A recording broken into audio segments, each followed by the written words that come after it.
Praise the Lord everyone. सबको जय मसीह की। आइए हम सब उस वचन को पढ़ते हैं जो पवित्र वचन हमें परमेश्वर के दास अपोस्टल अंकुर यूसुफ नरूला जी द्वारा और परमेश्वर की दासी पास्टर सोनिया यूसुफ नरूला जी द्वारा दिया जाता है। आइए हम सब उस पवित्र वचन को पढ़ते हैं।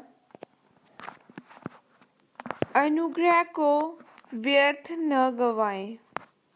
जैसे कि पवित्र बाइबल 2 तीमुथियुस 12:8 में लिखा है, फिर मैंने तेरे स्वामी का भवन तुझे दिया और तेरे स्वामी की पत्नियां तेरे भोग के लिए दी, और मैंने इज़राइल और यहूदा का घराना तुझे दिया था, और यदि यह थोड़ा था तो मैं तुझे और भी बहुत कुछ देने वाला था। आमीन।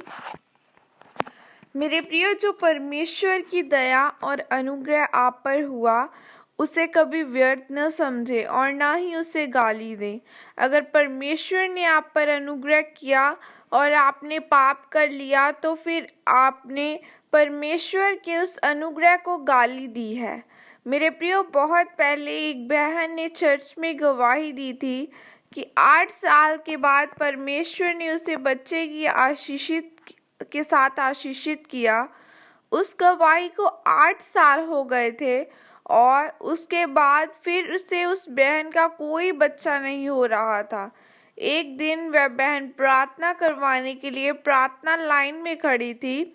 तब मैंने कहा कि अगर इसके लगातार बच्चे होते रहते तो इसके दिमाग में यह रहता कि शायद कुछ इत्तेफाक हो गया था कि मेरे बच्चे नहीं हो रहे थे। लेकिन जब 8 साल के बाद फिर उसका दूसरा बच्चा हुआ, तब उसको विश्वास हुआ कि यह कोई इत्तेफाक नहीं है, बल्कि यह मुझ पर परमेश्वर का अनुग्रह है। मेरे प्रियो, जिस दिन आप अपने ऊपर हुए अनुग्रह को समझते हैं, वह चाहे छोटा ही क्यों ना हो, और उसे गाली नहीं देते हैं, तो वह आपके जीवन में बढ़ता जाता है। आप एक जवान लड़की हैं और आपके पिता ने आपको चर्च में आने की अनुमति दे दी है, पर अगर आपने चर्च में आकर गलत काम किया तो आपने उस अनुग्रह को गाली दी है। जब आप अपने ऊपर हुए अनुग्रह को गाली देते हैं तो परमेश्वर इस बात से नफरत करता है। मेरे प्रियो, अगर हम बाइबल में दाऊद के बारे में पढ़ें तो लिखा है कि परमेश्वर ने दाऊद को हर तरफ से आशीषित किया। परमेश्वर ने उसे पत्नियां दी, राज्य दिया, लेकिन उसने फिर भी हित्ती उरिया की पत्नी के साथ पाप करके और हित्ती उरिया को मरवा कर उसकी पत्नी को अपना कर लिया। दाऊद ने अपने ऊपर हुए उस अनुग्रह को गाली दी और फिर परमेश्वर ने उसे श्राप दिया कि तू दुखों में से होकर निकलेगा। याद रखें, चाहे परमेश्वर ने आपको छोटा ही अनुग्रह क्यों ना दिया हो, उसका आदर करें। अगर परमेश्वर ने आपको एक गवाही दी है तो आपको अपनी पहली गवाही के लिए परमेश्वर का धन्यवाद करना है, उसका आनंद उठाना है, यानी कि जो अनुग्रह आपको मिला है उसको और बढ़ाना है और उसको बनाकर रखना है। मेरे प्रियो, जो प्रभु यीशु मसीह ने आपको दिया है उसे खराब नहीं करना, यानी अपने अनुग्रह को गाली नहीं देनी। थोड़े में वफादार रहकर आपको परमेश्वर का धन्यवाद करना है।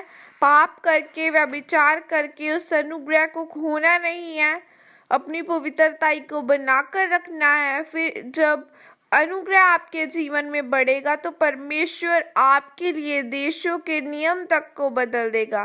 फिर आपके जीवन में ऐसी आशीषें आएंगी जो आपने पहले कभी देखी ही नहीं होंगी।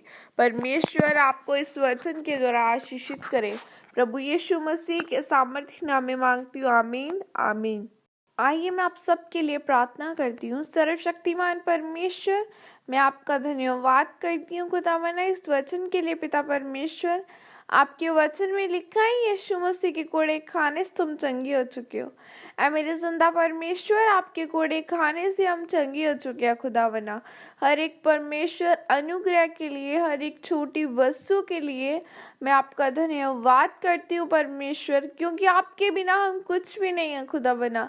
आपके बिना मैं कुछ भी नहीं हूँ पिता परमेश्वर। अगर खुदावना आज अगर मैं बोल पा रही हूँ, अगर ये लोग सुन पा रहे हैं पिता परमेश्वर, तो तेरे अनुग्रह की वजह से ही है खुदावना। इन्हें अपने अनुग्रह से भर, ताकि परमेश्वर ये तेरे नाम को धन्य कह सके खुदावन खुदा। आज आपकी सामर्थ इनके जिंदगियों में जाए, शैतान की योजना इन लोगों की जिंदगियों में से खत्म की जाए परमेश्वर। आपका आत्मा इनके जीवनों में जाए, और परमेश्वर god's time is the best time खुदावना। इनकी लाइफ में तेरा बेस्ट टाइम जाए खुदावना। जो तूने इनके लिए बेस्ट रखा है वो इन्हें दे। इनकी फाइनेंस प्रॉब्लम यीशु मसीह के नाम के द्वारा खत्म की जाए, शैतानी योजनाएं खत्म की जाए। हर वो आत्मा जो शैतानी है, जो इन्हें परमेश्वर की ओर ले जाने से रोकती है, यीशु मसीह के नाम के द्वारा जाती रहा। इन सबको पिता परमेश्वर आपके सामर्थ्य और पवित्र लहू में कवर करती हूँ प्रभु यीशु मसीह के सामर्थ्य नाम में मांगती हूँ, आमीन। सबको जय मसीह की। God bless you all.